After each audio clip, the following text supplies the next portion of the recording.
26. Um lugar seguro. Então, logo voltei a dar palestras pelo país, descobri que muitas pessoas souberam o que aconteceu e mencionaram ter orado por mim quando tive minha experiência de quase morte.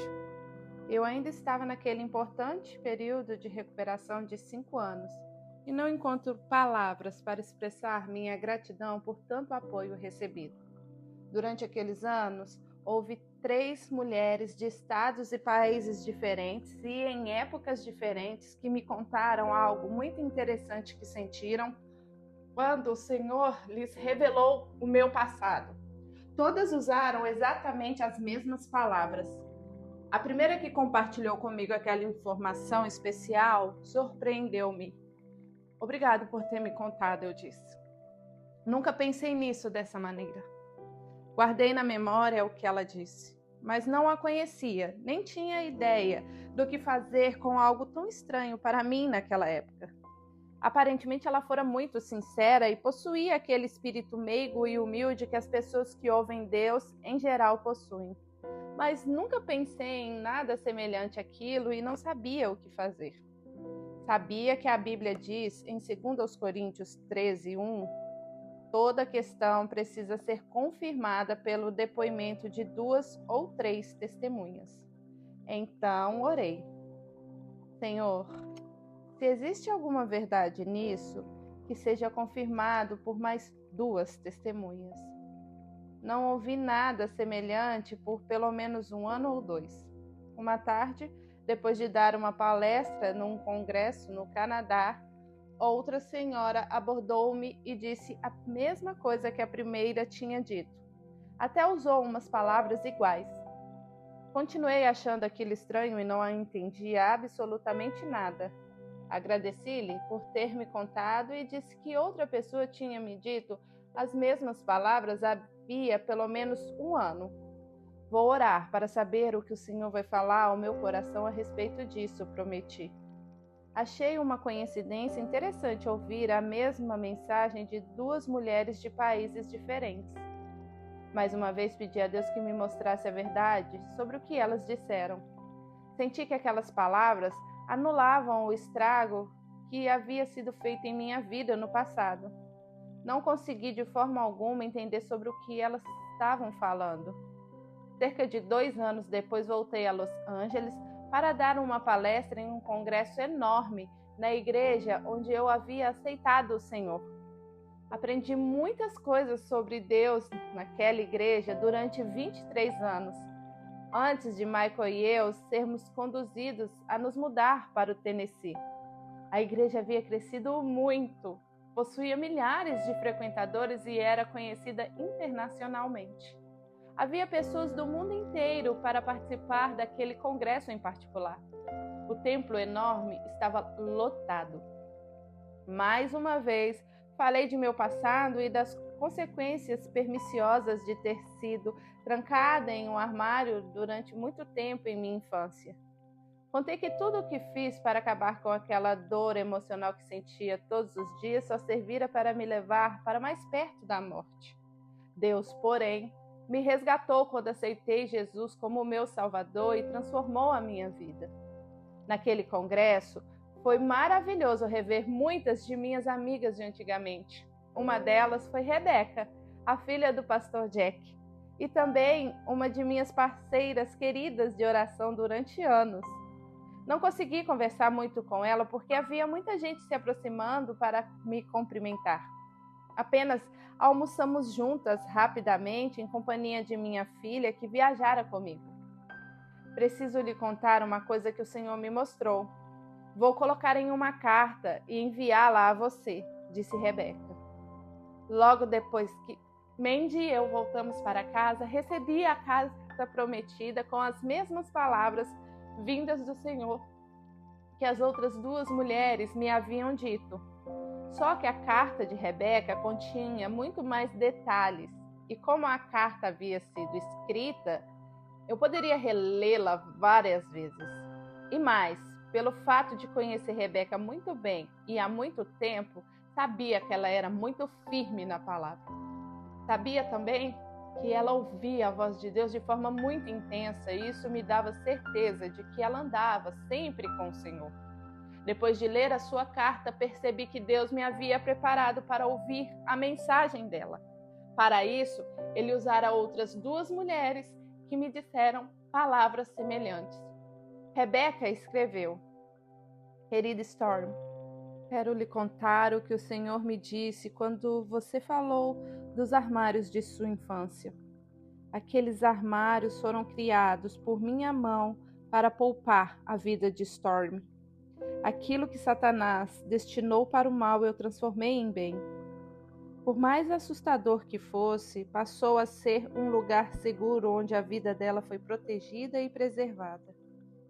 Fiquei muito comovida com as palavras do Senhor dirigidas ao meu coração, porque nós 2 sabemos que Deus redime absolutamente tudo.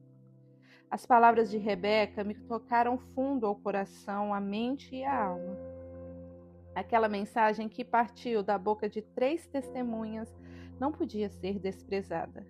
Meus olhos foram abertos de uma forma inusitada.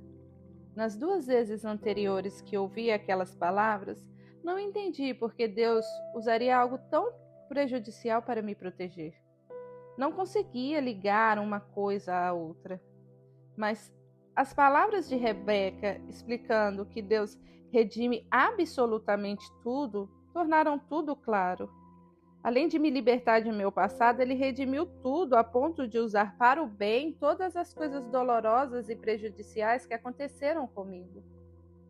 Enquanto refletia profundamente, eu me perguntei: quantas outras bênçãos eu recebi na vida e não vi?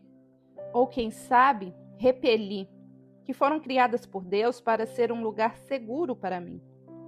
Lembrei da mudança para o Tennessee. Aquele certamente tornou-se um lugar seguro para mim e minha família porque nos livrou do terremoto. E o hospital com tratamento especializado naquele tipo de câncer que ameaçou a vida de meu marido ficava em Nashville. E houve muitas outras coisas. Considero Nashville um lugar seguro para nós por muitas razões. Não estou dizendo que todas as adversidades que enfrentamos são coisas boas, mas Deus pega aquilo que o inimigo destinou para o mal e transforma em bem. Toda a minha infância foi dominada pelo medo.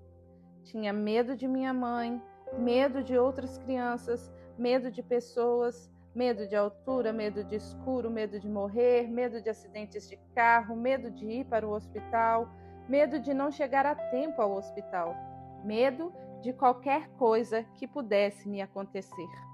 Os medos eram tantos que o espírito do medo passou a controlar a minha vida. Li essas palavras de Deus na Bíblia em Salmos 12:5. Por causa da opressão do necessitado e do gemido do pobre, agora me levantarei, diz o Senhor.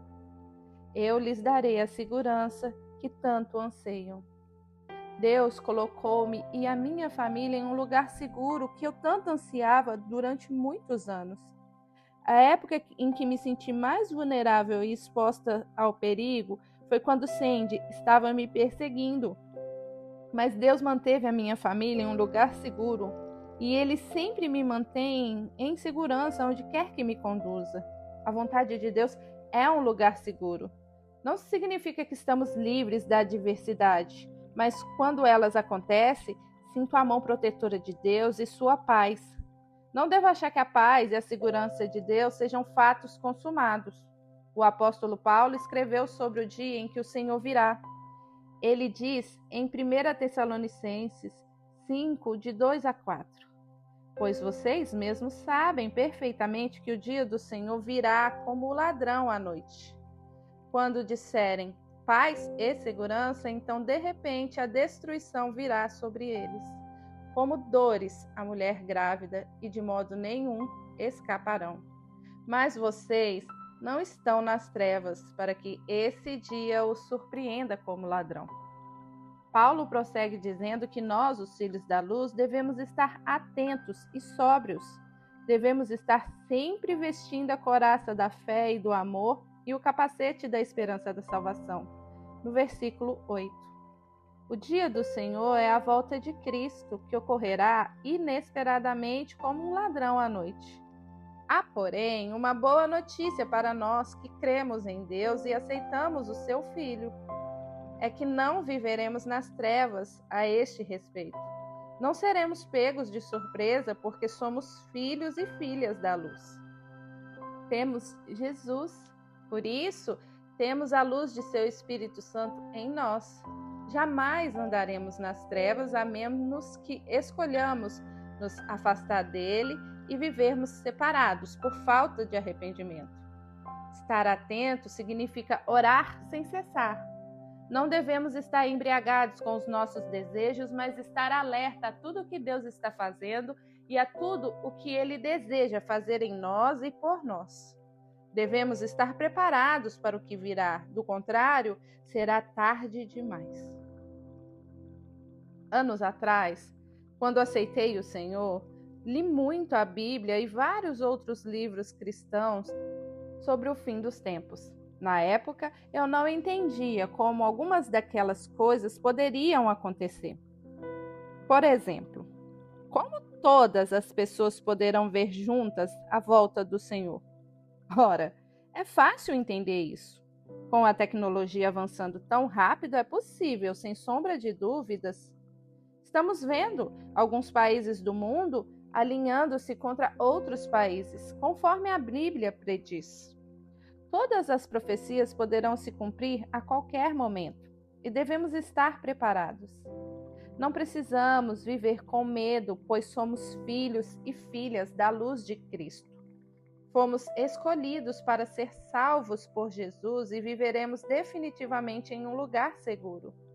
Não devemos viver ansiosos quanto ao futuro quando andamos com Deus. Ele sempre nos levará a um lugar seguro. Deus pode transformar onde estamos em um lugar seguro se recorrermos a Ele. Ou pode nos fazer levantar de lá, ou então ajudar-nos a caminhar até chegarmos ao lugar seguro que Ele reservou para nós. É possível encontrar o verdadeiro lugar seguro de Deus quando confiamos nele e permanecemos em sua luz e em sua vontade. É o que planejo fazer e ajudar os outros a fazer.